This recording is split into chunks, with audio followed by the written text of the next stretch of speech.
We need to be holistically tough so that we can handle whatever life throws at you.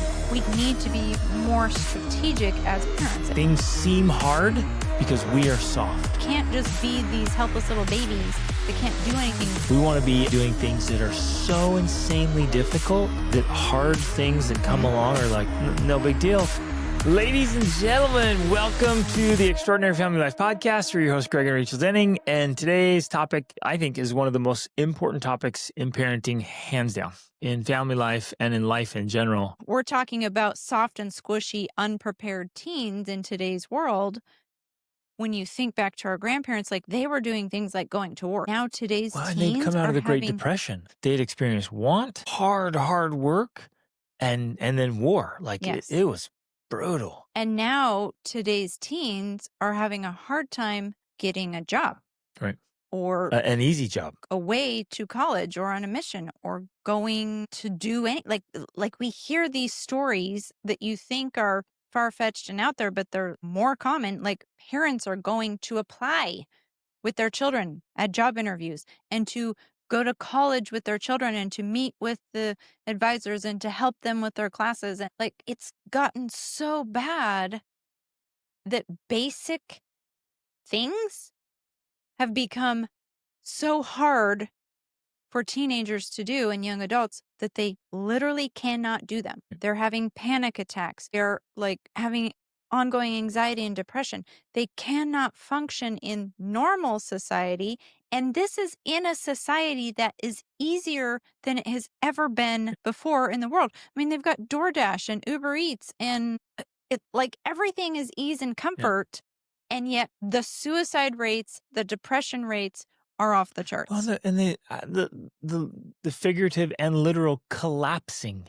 Yes. They're on the floor in a heap. And we're not making this stuff up. Like, we want to emphasize. Well, and nor are we throwing happening. People under the bus and like That condemning too, either. We're that not too. condemning. We're just pointing out. We're making observations so that we can all work at being better at it.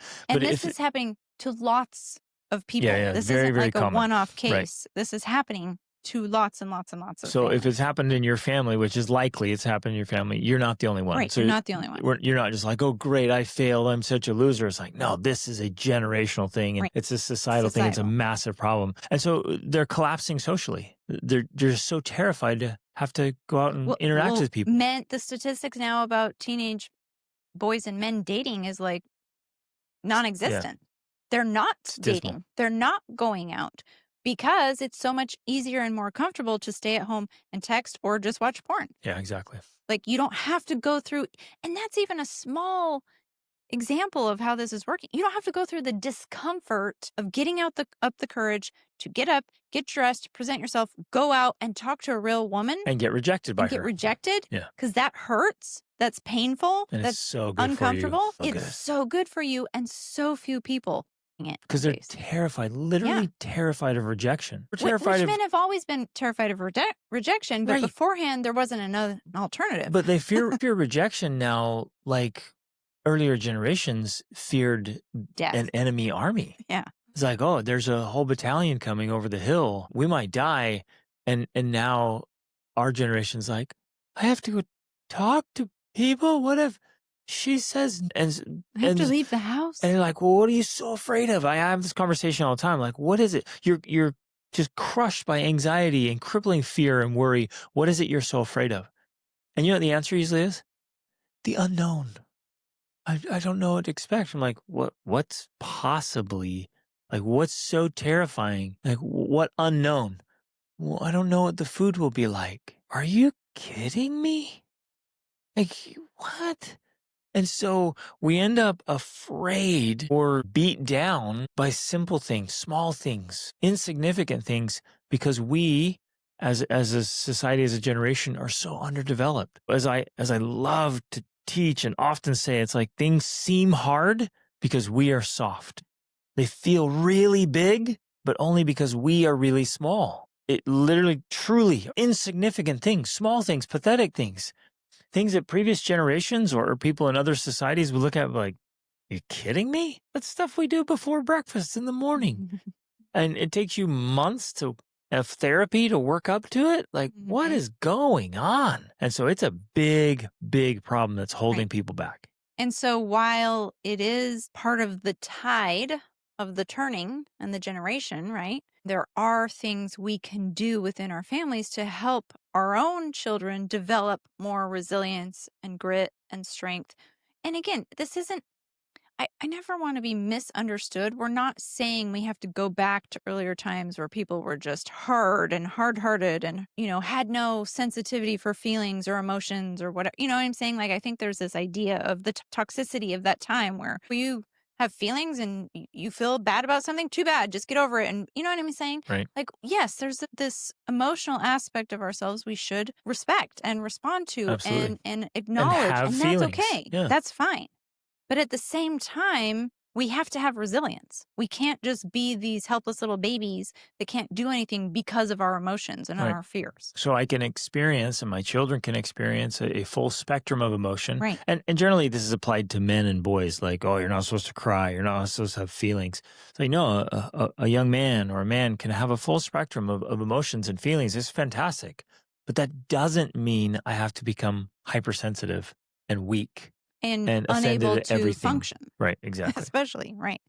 So there's two books in particular I thought of was we talked about doing this. One of them is The Comfort Crisis by Michael Easter. And I've actually only started it. My daughter, who's 18, just has recently finished it. She really enjoyed it. And then, of course, The Anxious Generation by Jonathan Haidt, which you and I have both read. Fantastic, both of them.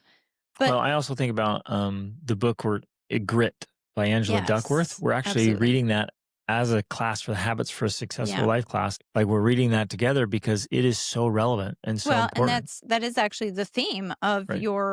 I'm just remembering this. The theme of the course this semester is character and grit, Yep.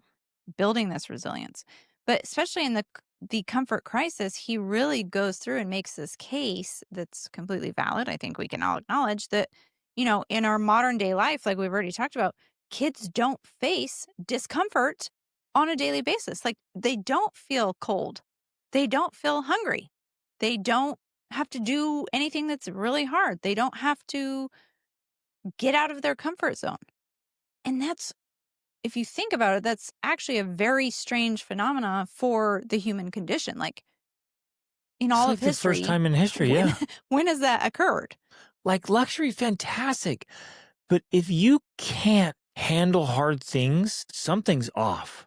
Well, because it simply does not create the necessary experiences for you to develop grit and resilience. Right. Like that's the irony. You have to face difficult circumstances, even something as simple as not having the AC you want or the heat in order to develop grit and resilience. I think even maybe not more importantly, but just as importantly, when you go out and do difficult things like the extreme things, it gives you perspective so that you can do normal everyday things without being annoyed, They're easy. irritated, anxious, or depressed. Yeah.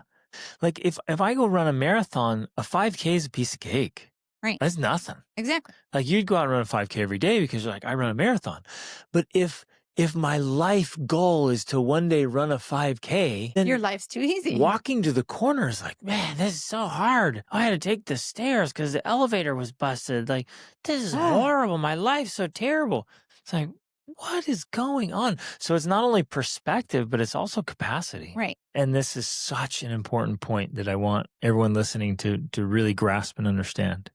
Because this is what we want for our families as an ideal, that our families are consistently doing challenging things, but they don't think it's challenging. Right. It's not that big of a deal. Yes. We want to be doing hard things, and we want our kids to be like, what? What's the big deal? This is just normal. It's not that hard. That's what we want. We want to be occasionally doing things that are so insanely difficult that hard things that come along are like, what? No big deal. And what they'll notice is their peers collapse. Their peers is giving up, quitting. They can't do it. They can't handle it. And we want our children, and those of you listening, we say that collectively, we want to raise our kids in such a way that they're like, what? Wait, what's going on? Why are you guys stopping? This isn't that bad. This is nothing. But that only works if we've consistently and deliberately and purposely done really hard things, because therein lies, I think, and from my observation experience, the only way to earn that is to do it. The only way to become tough is to do hard things. Which for us is one of the major reasons that we travel so much with our family. I'm sure a lot of people, they think, oh, you've been to 60 plus countries and you've done all this cool stuff. Wow, life of luxury and ease and vacation. Well, no, that's actually not why we do it. And it's easy to think, man, your kids must have it so easy because you guys, you're affluent and you have this dream life. Like your kids got it easy. No wonder they're not doing hard things. But we knew that was a risk. And so we purposely fit in really hard things. Well, but the other thing that I think many people don't realize because they think vacation all the time is that when you do real travel, the way we do it, especially, it inevitably involves challenging things. Like it's just a part of it. So, that's the type of travel we're doing. That is challenging. That is not a vacation. That is discomfort, cold, hunger, challenge, mentally, emotionally, spiritually, physically, like all of that is involved in this process. But that is the point. That is why we do it, because that is what develops the grit, the resilience, and the strength. But the point is, we have to be deliberate about what we're doing as a family, day in and day out, and then with the big stuff too. So it's what I refer to as the micro dosing and the macro dosing. So the trip to Nepal is a macro dose of doing hard things, but I mean, amazing things, extraordinary things, super cool stuff. Like we're going to enjoy it. It's incredible. And we're going to do things that scare us, terrify us, and things that push us and challenge us in every way and love it, right? But then you can't just do that once a year. That doesn't cut it. If we only did that, it'd be better than nothing, but it's not enough to develop the kind of resilience we're talking about to be able to function in everyday life. And so that's why the microdosing is so important. And that's things as simple as working out. Like that's one of the values I think I've learned for myself and for our children. You've known it much longer than me, that just working out regularly is giving you that microdose of doing something uncomfortable you don't want to do necessarily, that pushes you and challenges you, and in the process builds grit and resilience. Exactly. Daily, 5 days a week on exercising. But then, you're taking cold showers and working on projects that, outside where it's hot or cold or raining or whatever it is. Hey there, this is Greg Denning. We want to reach as many people as possible and help as many families as possible with these conversations. And we want to keep this podcast ad-free forever. You can help us do that by subscribing on Spotify or Apple Podcasts or wherever you listen, your favorite platform, and on YouTube. And leave a quick review and share your favorite episodes with friends and family. It makes a big difference. Thank you for being a part of this very important movement. Now, some of you listening, I know you're sitting here thinking, oh, my kids are tough. And some of you are raising your kids out on ranches or farms, and your kids are working. That's amazing. And you got tough kids. Some of them have been doing martial arts since they could crawl, and they're tough. And that's fantastic. And of course, our message here today is holistic, as it always is.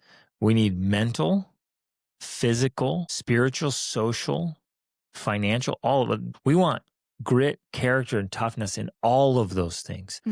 So some might be, you can go out and put in a 16-hour day working your tail off physically, but you couldn't possibly have an uncomfortable conversation, or something disturbs you mentally, emotionally, or spiritually. You just collapse because you can't handle it. No emotional development. No emotional resilience. Well, or in the opposite of collapsing sometimes is that you just stuff it down and you go to work and you work hard and you avoid it, because that's another pattern that also is, like we're talking about, it's avoiding the development that can occur to create that emotional resilience. Exactly. Because that's also just as important. Yeah. Every bit of that is. Well, even the financial. So it's hard to emphasize this enough. We need to be holistically tough so that we can handle whatever life throws at you. I think this becomes especially important in relationships because yeah, you might have kids that are tough and can work hard and can handle hard things, but if they still are unable to have that difficult conversation, Mhm. that's going Or to talk play to a out stranger. with their spouse. So now they're married and they're like, "Well, our response to this was always to just go work hard." Instead of like have the difficult conversation and figure this out and move through it, that also becomes this limiting factor for a fully developed life because now you have this partnership that's underdeveloped because you can't work together to work through these issues. Ex- So it's socially weak or mentally weak or And emotionally weak. And the reason to me that this matters so much is because family life is the backbone of society. And the stronger the families are, the healthier the families are, the healthier society is going to be. So if society is collapsing and failing in so many ways, well, in many ways, that's simply because families are doing that. To break down a family and It's individuals. exactly. And Yeah. so we have to recognize all of the different elements that are going into this because, yeah, even though you might be great at one area, the finances or the fitness or whatever, if the other areas are struggling, your family is not thriving in the way that it could be to strengthen each other and to strengthen society as a whole. So to me, that's why it's so important that we look at all of these aspects and we're continually working on all of these aspects so we can become that great force for good in the world that makes not only our own lives better, but society better. Yeah, I love that. And so I can picture many of you who are listeners just thinking about yourself and your kids, and you might have a child that is socially super strong, can talk to anyone, anywhere, have great conversations. That's fantastic. But maybe that same child can't handle the mental stress of problems, difficulties, setbacks, mistakes, failures, things not Hmm. working out, and they just fall apart. Or maybe that child is really good, has a lot of emotional intelligence. It's wonderful. And maybe a lot of social intelligence and capacity, but couldn't put in, an hour of good, hard work. I just can't do it. And obviously, some might be arguing, well, not everybody has to be able to do all of that. To which I would say, wrong. Well, And I get what. I would say not everyone has to be able to do it at the same levels, but they need to be able to push their own personal boundaries. Well, yes, you're right. Let's throw out an ideal. An ideal is a well-rounded individual Mhm. who's developing capabilities, not perfect, but growing, expanding, and developing capabilities holistically in all those Mhm. areas. Because if we leave one aspect weak and we just justify it or rationalize it saying, well, I don't have to be strong in every area of life. And yes, that's right. I don't have to be strong in everything. Well, all you're doing is saying, well, now I'm vulnerable, weak, and exposed in that area. And so if I don't have somebody there to save me, I'm toast. Well, that's not a good thing. That's not a good place to be in. And so if we're talking about ideals and we're trying to be well-rounded people and we're trying to raise well-rounded children, well, we want them to be well-rounded. We want strengths in all those areas, not perfection, not superpowers, but strengths so that they're not exposed So that and you can weak. at least, let's say, carry your own weight in a way. Although I do want to add that I truly believe this is why we're meant to live in communities. I think the most So we can important support each community other. is a family Yep. community, so we can support each other in our different weaknesses. Like, I will never have the strength that you have, and I would never be able to protect myself the way you could protect me physically. So ultimately, yeah, I want to learn some skills to protect myself, but really, I'm going to rely on you to protect me, and that's okay. But I also don't want to be a complete weakling baby, Right. Or right? completely vulnerable because what if I'm not around and you need to defend yourself or defend the kids? Right. You have to I have to have have some some skills. knowledge, some skills Yep. about something I could do instead of doing nothing or curling Right. up in a ball of fear. Right. Otherwise, because then the only time that you're well-rounded is when you're surrounded by people. And Yeah. And I that's when we're get at our that. strongest, I would say. Right. And that's the Yes. ideal. Again, if we're talking about ideals, that's the ideal is we surround ourselves with other family members and community members that are also working on strengthening themselves and becoming assets so that we have each other to protect ourselves. And we're not just talking about physical protection from attacks. Like, yeah, that can happen, of course, but we're talking about the mental, emotional, physical, spiritual, protecting ourselves from stress or overwhelm that occurs naturally from life Just the of chaos of death, life. divorce, unexpected things that occur. Like, yeah, that's going to happen. And we want to be there to help each other. But it's like a chain. The stronger each link is, the stronger the chain is going to be. And so we want each link in the chain to be as strong as possible. Yeah, we're not going to be strong in everything. This skill set is going to be limited to what we really work on. And so I want to surround myself with friends and neighbors who have phenomenal skills and tools and capabilities that I don't have. And vice versa. I want to be able to bring things to their lives that they're helpful.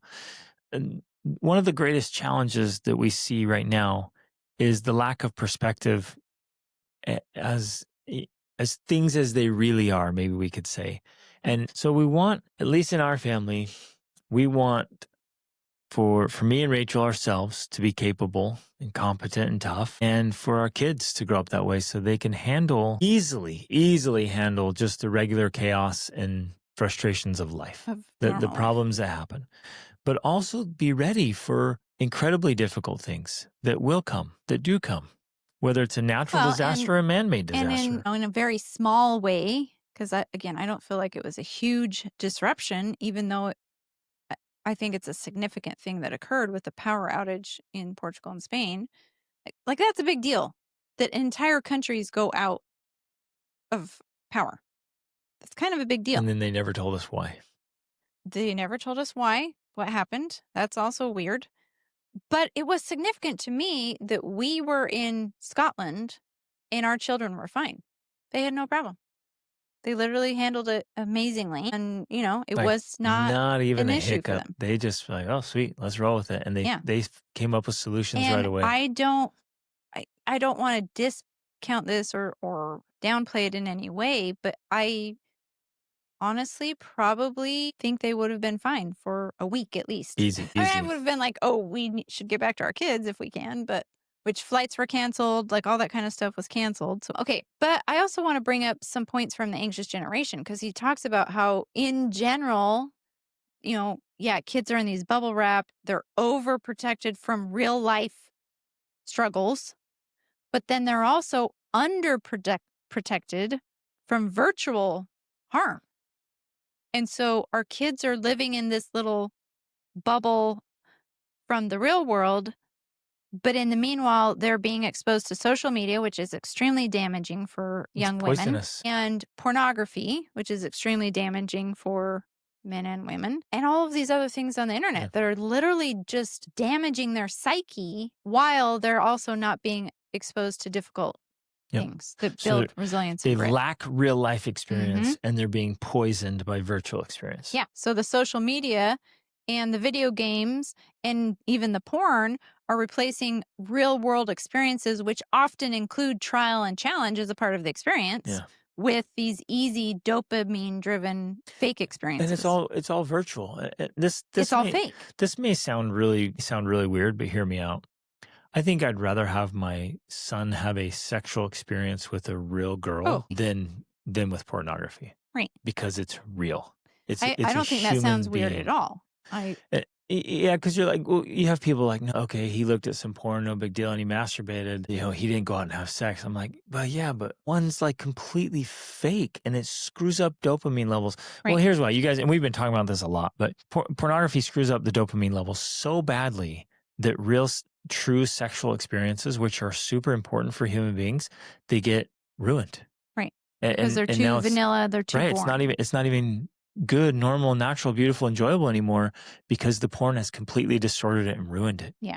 And so, if I had to choose between one of those, I would rather that my children have actual sexual experiences with a human being that they have feelings for than looking at a piece of glass on a phone or a computer or an iPad and then masturbating. It's like, that's not even real. It's weird. But social media is not real and video games aren't real. It's like, it's this bizarre, really, truly bizarre time we live in where they're having these virtual experiences that are quite literally rewiring their brains in strange ways. And then they're incapable in real life experiences, but like have all these virtual experiences that don't amount to hardly anything in the real life. Yeah. So they're experiencing life through the screen, but it doesn't include the real life aspect of the challenge, the trials, the sweat, the risk. It's like removing all of the things that actually develop you as a human being, and all you get left is the dopamine hit. Maybe the perfect comparison is like something like Minecraft, where they can get in there and build entire empires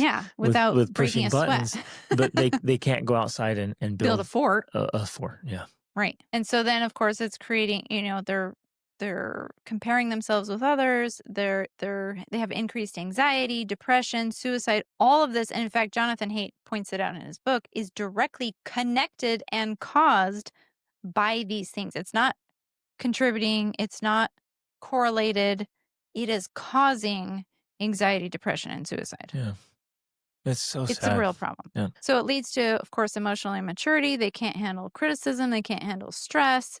They have no tolerance for discomfort, for work, for real life relationships, having to go out and be rejected, or any physical effort. And they're so entitled, they think their life should never be that hard. Right. Like the littlest disappointment, and they're just like so put out. Like, I was never supposed to experience this level of difficulty in my life. What are you talking about? This is life. And then, of course, because of that, they're terrified to fail because they've never actually failed at anything, because they've never actually done anything or tried anything. So they're terrified to attempt. Exactly. They're terrified of attempting. And what do you have? It's a mentally, emotionally, socially crippled person. Right. And so they're squishy because they've never been forged by difficulty. Exactly. There's no strength there. Start right now, and maybe you do a little sleep out in your backyard. But all you do is, okay, everybody, as you are, what you have on, just go lay in the grass for spending the night. That's tough. Yes. Even if you took the sleeping bags out, it would still be challenging. I'm like, because here's something else I need to bring up. I need to mention this. And in fact, we did an entire podcast episode on this. The other key element to it that we haven't touched on yet is we cannot force our children to do these things. You have to invite them and entice them. You have to invite them, and you have to make it look attractive and like it's something they want to do because of the benefits, not necessarily because of the pain. They have to be invited, because if they are forced, they will literally do the opposite. They will resent it, they will hate you, and they will end up being weak and squishy just to spite you. Yep. Right? They'll pursue even more luxury because they didn't choose it and I'll try to understand link to the other episode in the show notes, because we did a whole episode about how to invite your children to do difficult things, because that's a key part of this. 100. In fact, that's the only way it really works. Exactly. Ultimately. It is. You have to get the kids to buy in where they want to live like this. Right. And our kids do. And we've taken our older ones especially, and they've gone out and done such difficult, grueling things, and they do it with a smile. And we have fun. We actually have fun doing it. Like for me, that's kind of my personal, one of the aspects of my personal mission is to be able to do really, really hard things and have fun doing it. Can I be suffering physically and mentally and emotionally and spiritually and socially still be like, this is great. Let's crack some jokes. Let's tell some stories. Let's have a great time. Even though my body is just dying, is hurting so bad. And yes, of course we can.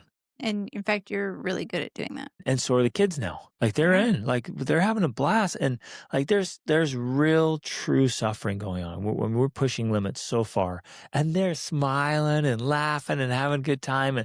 And the other people around them is like, what are you guys on? Like, how you do this? And you realize, no, the body can be in pain and the mind and spirit can be in joy and bliss. And so it's possible. And so we lead the way, set the example, and realize, man, we can have a ton of fun while becoming really tough. That's the golden ticket to making sure our families are super capable. Okay. Love you guys.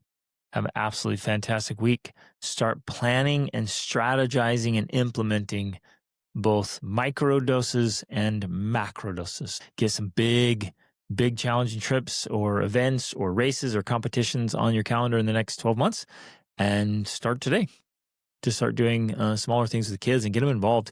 I always invite I did this, we did this with our family. Like when the kids were little, I was doing workouts and stuff, and they would come out and do their little push-ups and their little sit-ups, and they would climb on me, and I would do more push-ups with them on my back or whatever. And they started doing their little squats and wall sits with me. And so even when they were small, they started doing it. And that's been happening now for 24 years. And even our little 8-year-old, she goes out in the gym with us, and she's cranking out push-ups, excellent form, and chin-ups. Like she's full on knocking out chin-ups. Like she's 8. This is amazing. But it starts with little things like that, and they follow suit. And I've had my clients do it, and then pretty soon the whole family's in there doing their little workouts.